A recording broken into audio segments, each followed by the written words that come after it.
Hi everybody, it's Steph Unthank here from Infinity Wellness, and today I'm joined with a new colleague of mine, somebody that I've been working with and talking to for a number of months, probably a little bit longer than that actually, Isabelle, I think.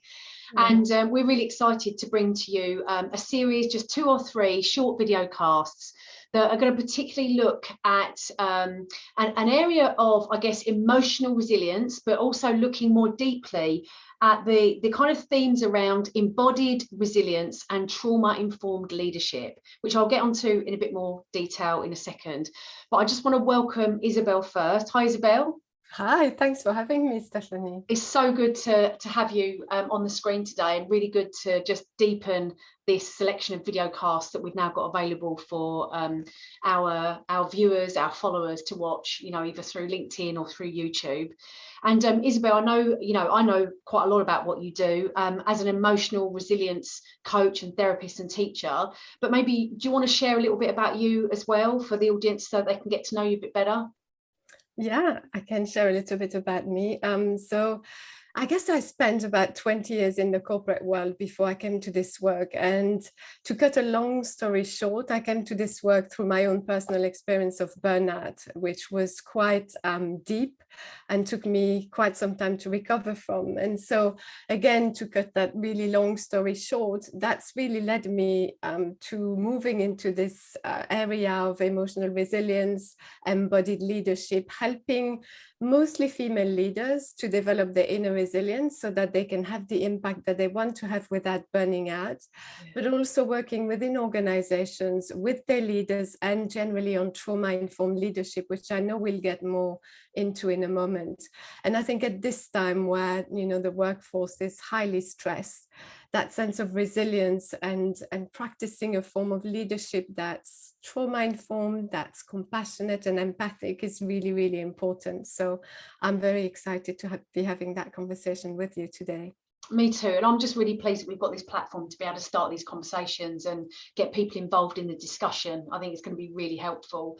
I know that you and I, we've been talking a lot about trauma-informed leadership through LinkedIn and through other social media platforms, and particularly you and I have been speaking about the opportunity to work with organizations and corporates, particularly around this topic of trauma-informed leadership and why it is so necessary, particularly in this post-pandemic world. Now, it's interesting that in the past, and when I say in the past, I'm talking the recent past, so maybe 3 or 6 months, as we've got to the latter stages of the pandemic, and particularly maybe since the early part of the summer 2021, we're really kind of getting involved now into some discussion around, and I'm sure you've heard this too, that if you were alive in COVID, you will have suffered some type of trauma, and that trauma will vary from person to person. So for some people it will be because unfortunately and sadly they've lost a loved one to COVID, and they've watched that happen and everything that's come with that, and particularly through the first year of the pandemic, where it was really difficult to be with the people that we loved in order to try and care for them. It was really hard. And then I think that there's obviously other types of trauma that have happened during COVID, which could be you've got poorly with it and you've had long COVID and you're still suffering now, or you've got poorly with it and you've kind of got over it, but actually that moment of being ill was very traumatic. It could be that you've seen other people in your lives get ill through COVID in some way. Then at the other kind of offshoots through COVID as well. So it could be that the trauma has come from the fact that you've just sat and watched those numbers escalate over the last 18 or 20 months, the deaths, the illnesses globally, not just in the UK, but just looking at those numbers every day, hugely traumatic. And it could even be that actually the trauma is related to a life that you don't have anymore. Your life has changed significantly in some way. And what I'm trying to do there is just to kind of unravel that word trauma, in that trauma means something different to everybody. But pre-COVID, it might be, Isabelle, that the word trauma was very much attached to a big event in our lives. you know, the death of a loved one, abuse as a child, being involved in a terrific, you know, car accident or something like that. But trauma has always been really attached to quite deep, impactful moments in our lives. And now I think we're talking about trauma in such a broad way, aren't we? I mean, what are your thoughts on that? Yeah, I mean, there's so much to unpick in what you shared. I think you make some really important points. So the first one is that sense that we've all experienced COVID differently. And, you know, that means in terms of our circumstances of COVID, as you were saying, for some of us, that means we've lost loved ones. For others, we spent some time in hospital, or for others, we were just plagued with uncertainty all the time. And that really pushed us in our stress response. So an important distinction that I want to make is the difference between experiencing stress and experiencing trauma. And as you said, the definition of trauma. So it's undeniable that we've all been living in our stress response because of the uncertainty and the difficulty of the past 18 months. You know, whilst usually we would be going in and out of our stress response and suffer from acute stress at times, but then come back into a baseline of you know, resilience and relative calm. With COVID, we've not had much of a chance to come down. And so we've constantly stayed in our stress response, which has led many of us to be suffering from chronic stress. And that's, you know, over time can lead us to burnout.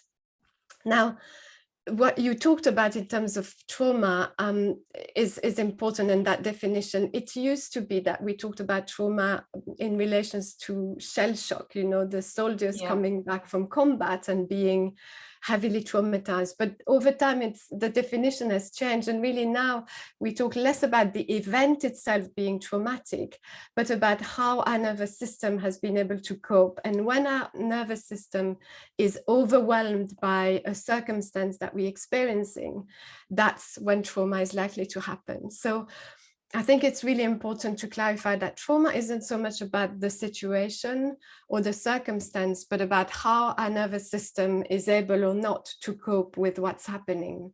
And that will be very different depending on our upbringing. You know, if we've suffered from adverse circumstances as a child, you know, the whole layers of our context up until this point, it depends on how well resourced we are at this point.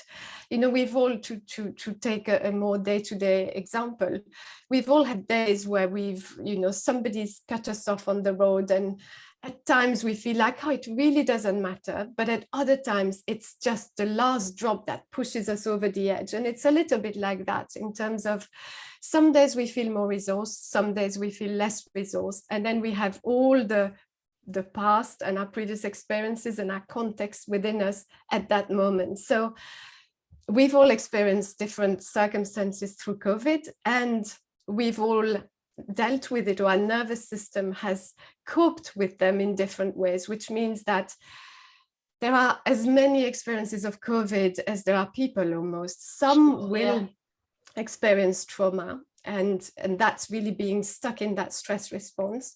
Some people who experienced trauma in the past, that will have re-triggered them. Some of these circumstances will have brought back past trauma. And for some of us, it will have been more easeful. But we are on a spectrum between, you know, stress, burnout, and trauma.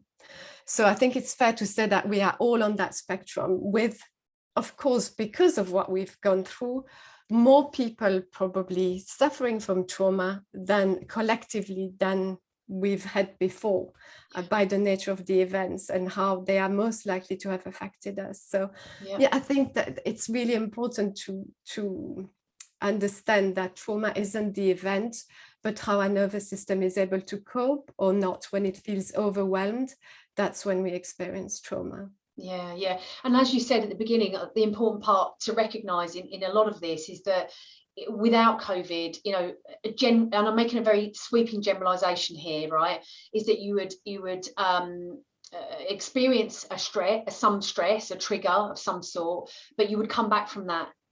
and the nervous system would have a chance to recoup and rest and digest and kind of, you know, prepare itself for the next moment and so on, and you'd come back from that again. But the real challenge with COVID is this continued stress, and that then develops into chronic stress. And you know, for anybody watching this and that might not be so aware, you know, the important thing is that yes, of course, our lives are filled with stress, and we can deal with stress, and we can deal with it in a really, you know, helpful way that can really alleviate suffering.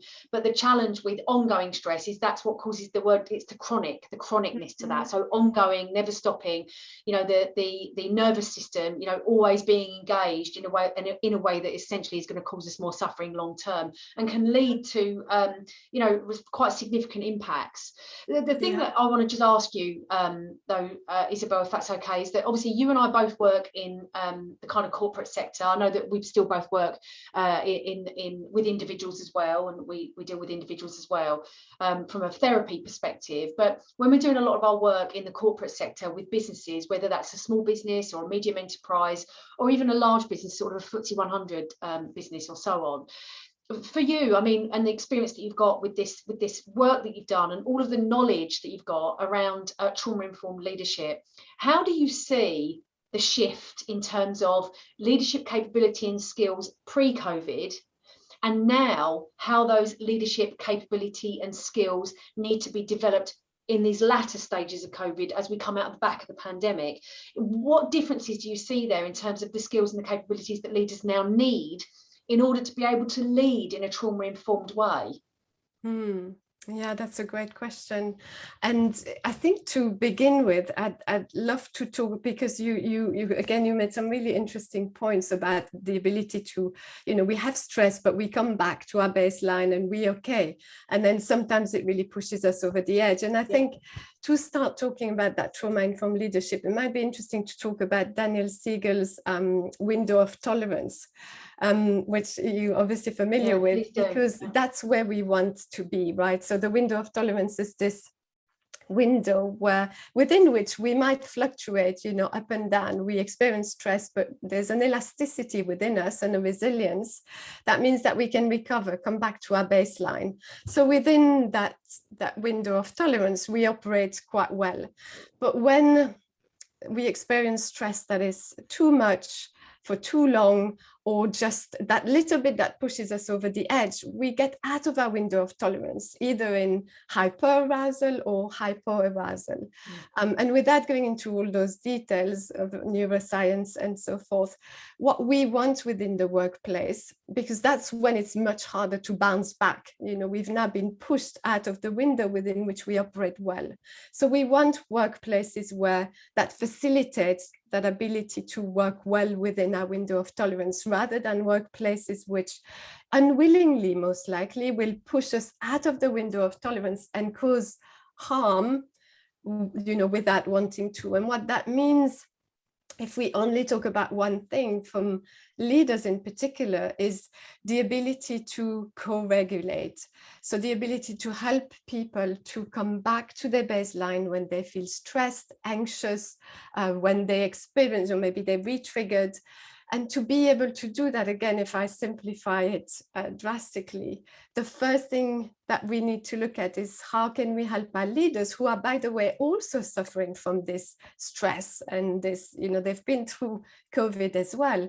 How can we help them to self-regulate so that they can be in a baseline that's calm, grounded, centered, and they can help the rest of their teams and the workforce to co-regulate, simply by embodying that sense of groundedness, calm, almost confidence that, yes, things are uncertain. Yes, we don't always know what comes tomorrow, but, you know, I can confidently lead you through that, and instilling that sense of psychological safety and belonging. So we in this together, we co-creating solutions.